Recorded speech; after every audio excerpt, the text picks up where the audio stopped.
ប្រទេសឃើញសពស្ត្រីម្នាក់ស្លាប់ក្បែរចិញ្ចើមផ្លូវសង្ស័យថាត្រូវបានរថយន្តបុកចា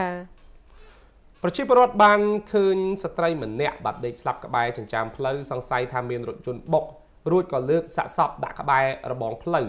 បង្កឲ្យមានការភ្ញាក់ផ្អើលដល់សមាជិកចោះត្រួតពិនិត្យ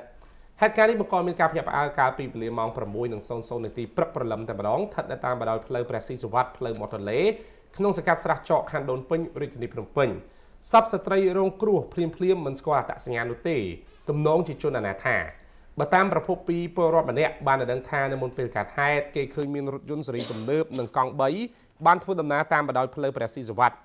ដោយឃើញសពស្ត្រីខាងលើបានដេកស្លាប់តាមដងផ្លូវក្នុងស្ថានភាពបែកក្បាលហូរឈាមតាមដងផ្លូវ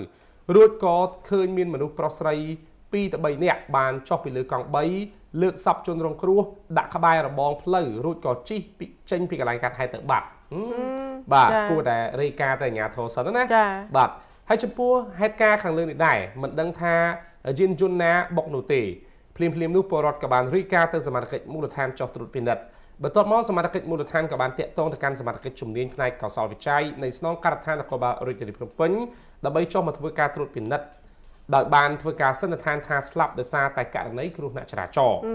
បច្ចុប្បន្នសពស្ត្រីខាងលើសមាជិកបានធ្វើកំណត់ហេតុរួចក៏បានប្រគល់ទៅឲ្យរថយន្តសមុយដឹកយកទៅតម្កល់ទុកនៅវត្តទួលសង្កែរងចាំសាច់ញាតិយកទៅធ្វើបុណ្យតាមប្រពៃណីបាទសូមចូលរួមសោកស្ដាយផងដែរបាទប៉ុន្តែឆ្ងល់ថងថាអ្នកគាត់ឃើញណានាងរតនាតែប៉ុន្តែយើងអរគុណទឹកចិត្តគាត់ទៅដែលគាត់ជួយលើកពីថ្នល់យកបដាក់ចើមផ្លូវណាបាទក៏ប៉ុន្តែគាត់គួរតែរាយការណ៍ទៅសមាជិកបាទឲ្យបានលឿនជាងនេះបាទដើម្បីមានវិធានការភ្លាមដើម្បីទុកឲ្យសពនេះនៅ